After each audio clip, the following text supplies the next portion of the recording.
Hi friends, welcome to Pendems kitchen.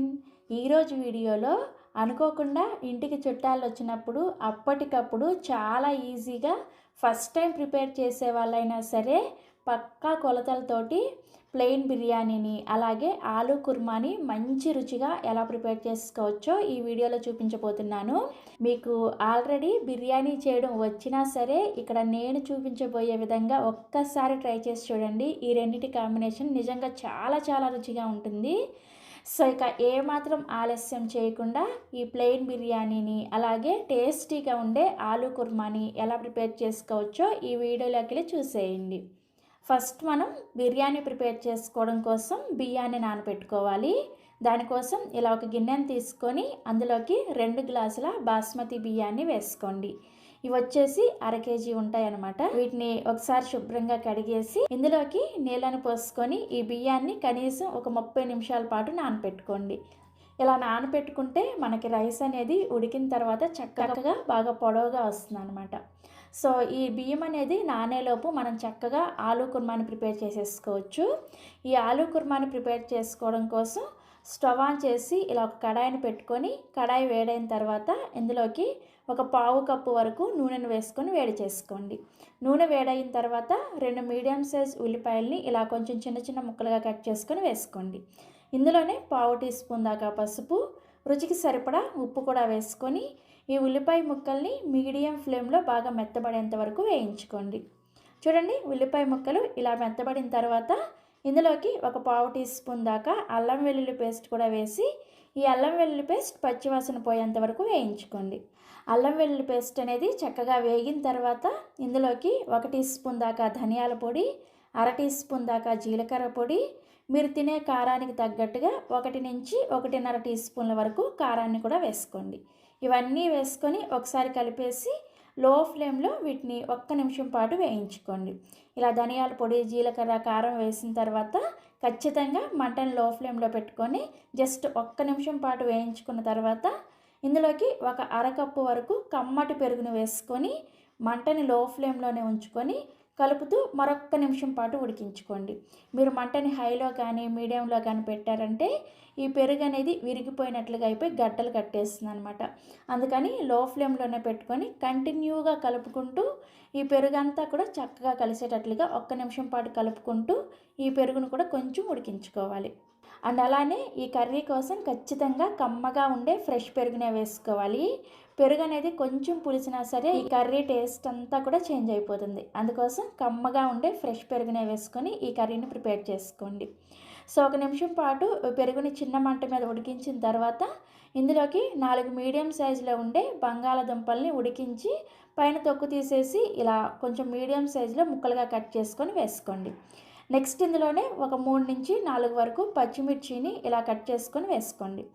ఇలా పచ్చిమిర్చిని వేసుకొని ఒకసారి బాగా కలిపేసి మీకు ఎంతైతే గ్రేవీ కావాలో ఆ గ్రేవీకి తగ్గట్టుగా 1 గ్లాసు వరకు నీళ్ళని వేసుకొని ఒకసారి మళ్ళీ కలిపేసి మూత పెట్టేసి మీడియం ఫ్లేమ్లో ఒక 10 నుంచి 15 నిమిషాల పాటు ఈ కర్రీని ఉడికించుకోండి.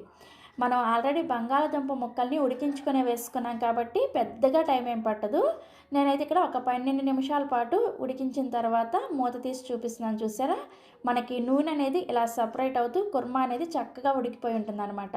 మనకి ఏ కూర అయినా సరే ఇలా నూనె పైకి తేలుతుంది అంటే మనకి అంతా కూడా చక్కగా ఉడికిపోయినట్లే అర్థము.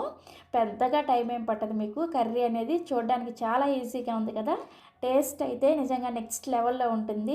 ఇలా ఒక 10 నిమిషాల పాటు ఉడికించుకొని నూనె పైకి తేలిన తర్వాత ఇప్పుడు ఇందులోకి డ్రై రోస్ట్ చేసిన కసూరి మేతిని 1 టీ స్పూన్ వరకు తీసుకొని దాన్ని ఇలా చేత్తో కొద్దిగా క్రష్ చేసినట్లుగా వేసుకోండి. మీరు కసూరి మేతిని మామూలుగా ఎంటీ ప్యాన్లోనే వేయించేసుకొని ఇలా చేత్తో నొక్కారంటే చక్కగా క్రష్ అయిపోతుంది అనమాట. కసూరి మేతి అంటే ఎండు మెంతాకు ఉంటుంది కదా, దాన్ని కసూరి మేతి అంటారు. మనకి సూపర్ మార్కెట్లో డబ్బాల్లో ప్యాకెట్స్లో ఈ కసూరి మేతి అనేది ఈజీగా అవైలబుల్గా ఉంటుంది అనమాట. నెక్స్ట్ ఇందులోకి ఒక 1/2 టీ స్పూన్ దాకా గరం మసాలా వేసి ఒకసారి కలిపేసి జస్ట్ 1 నిమిషం పాటు ఉడికించుకోండి.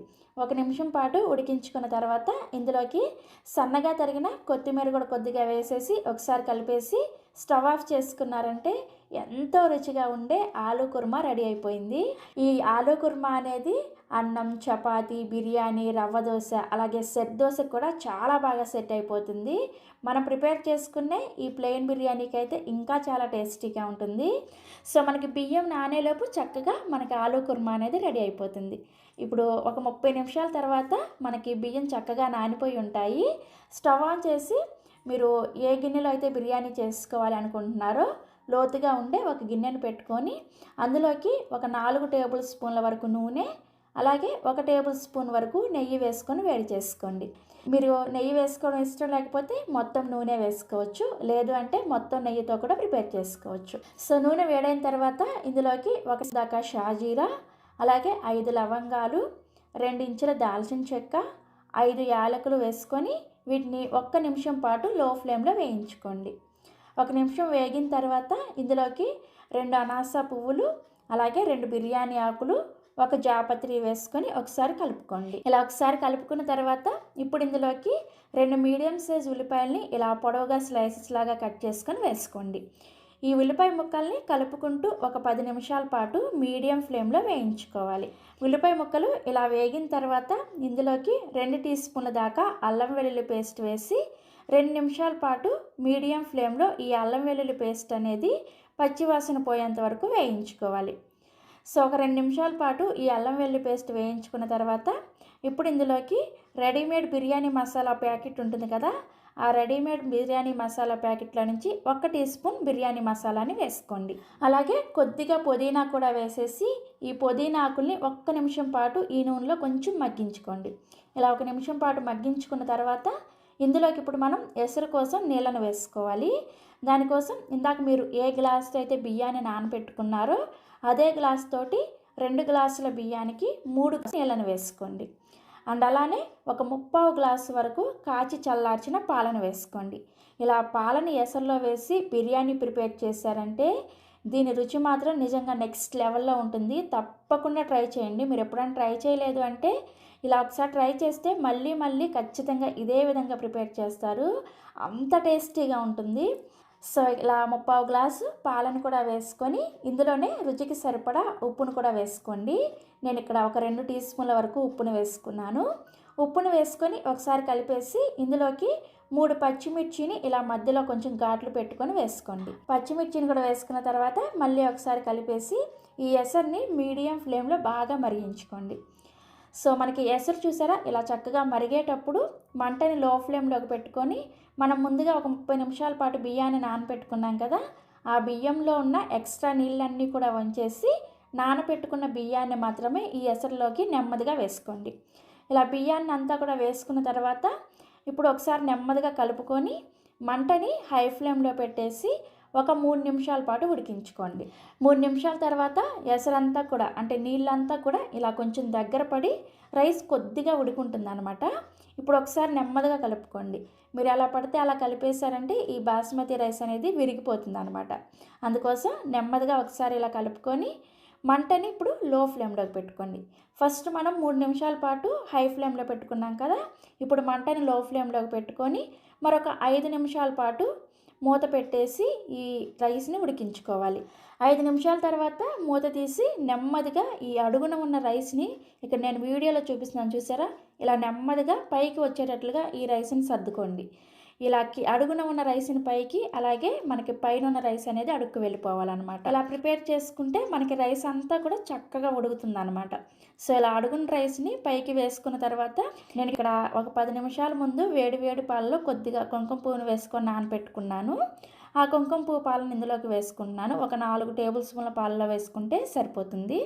మీ దగ్గర ఒకవేళ కుంకుమ పువ్వు లేకపోతే ఈ స్టెప్ స్కిప్ చేసినా కానీ నో ప్రాబ్లం. కాకపోతే కొంచెం కలర్ఫుల్గా ఉండడం కోసం నేను ఇలా కుంకుమ పువ్వు పాలను వేసుకుంటున్నాను అనమాట. సో ఇలా కుంకుమ పువ్వు పాలను కూడా వేసుకున్న తర్వాత ఇప్పుడు దీని మీద 1 టీ స్పూన్ దాకా నెయ్యిని, అలాగే కొద్దిగా పుదీనా ఆకులు, ఒక 10 నుంచి 15 వరకు వేయించిన జీడిపప్పులను వేసుకోండి. ఈ జీడిపప్పు వేసుకోవడం కూడా పూర్తిగా ఆప్షనలే. తర్వాత మీ దగ్గర ఉంటే కొద్దిగా ఫ్రైడ్ ఆనియన్స్ని వేసుకోండి, లేకపోతే ఇవి కూడా స్కిప్ చేసేయచ్చు. టేస్ట్లో ఎలాంటి చేంజ్ ఉండదు అనమాట. సో ఫ్రైడ్ ఆనియన్స్ వేసుకున్న తర్వాత మూత పెట్టేసి మరలా దీన్ని ఒక 5 నిమిషాల పాటు లో ఫ్లేమ్లోనే ఉడికించుకోవాలి. ఫస్ట్ 3 నిమిషాల పాటు హై ఫ్లేమ్లో ఉడికించుకున్నాము. తర్వాత ఒక 5 నిమిషాల పాటు లో ఫ్లేమ్లో ఉడికించుకొని అడుగున ఉన్న రైస్ని పైకి, అలాగే పైన ఉన్న రైస్ని అడుగుకి వెళ్ళేటట్టుగా నెమ్మదిగా ఒకసారి కలుపుకున్నాము. కలుపుకున్న తర్వాత ఇవన్నీ కూడా వేసుకొని మళ్ళీ మూత పెట్టేసి మరొక 5 నిమిషాల పాటు లో ఫ్లేమ్లో ఉడికించుకుంటున్నాం. టోటల్గా మనకి 13 నిమిషాల్లో ఈ బిర్యానీ అనేది రెడీ అయిపోతుంది. సో ఒక 5 నిమిషాల పాటు ఇలా లో ఫ్లేమ్లో ఉడికించుకున్న తర్వాత స్టవ్ ఆఫ్ చేసేసి ఒక 10 నిమిషాల పాటు మూత తీయకుండా అలానే వదిలేసేయండి. 10 నిమిషాలు అయిన తర్వాత మూత తీసేసి మీకు చూపిస్తున్నాను, చూసారా? వావ్, గుమగుమలాడిపోతూ చూడగానే తినాలనిపిస్తుంది, అంత టేస్టీగా ఉంది. ఇలా ప్లెయిన్ బిర్యానీని ప్రిపేర్ చేసుకొని మనం చాలా ఈజీగా ప్రిపేర్ చేసుకున్న ఆలు కుర్మాతో సర్వ్ చేసుకోండి. నిజంగా చాలా చాలా చాలా టేస్టీగా ఉంటుంది. ఇక్కడ మీకు చూపిస్తున్నా, చూసారా? మనకి ఎక్కడా కూడా ఒక్క మెతుకు కూడా అతుక్కోకుండా చక్కగా పొడి పొడిలాడుతూ చాలా బాగా వచ్చింది కదా ఈ ప్లెయిన్ బిర్యానీ. మీరు ఎప్పుడైనా ఇలా పాలను వేసుకొని బిర్యానీని ట్రై చేశారా? ప్లెయిన్ బిర్యానీని ప్రిపేర్ చేసేసి మనం ప్రిపేర్ చేసిన ఆలు కుర్మాని, అలాగే ఆనియన్ రైస్ అండి, ఇంటికి వచ్చిన చుట్టాలందరూ కూడా కడుపు నిండా తృప్తిగా తినేస్తారు. నిజంగా చాలా చాలా కమ్మగా ఉంటుంది. ఇన్నిసార్లు చెప్తున్నాను అనుకోవద్దు, మీరు ట్రై చేయండి. ట్రై చేస్తే మీకే తెలుస్తుంది కదా. సో తప్పకుండా ట్రై చేస్తారు కదా. ట్రై చేసిన తర్వాత ఖచ్చితంగా మీ ఫీడ్బ్యాక్ని నాతో షేర్ చేసుకోవడం మర్చిపోరు కదా. అలాగే మన ఛానల్లో చాలా రకాల వీడియోస్ ఉన్నాయి. మీలో ఎవరైనా చూడకపోతే అన్నీ కూడా ఒకసారి మీకు టైం ఉన్నప్పుడు చూడండి. Thank you.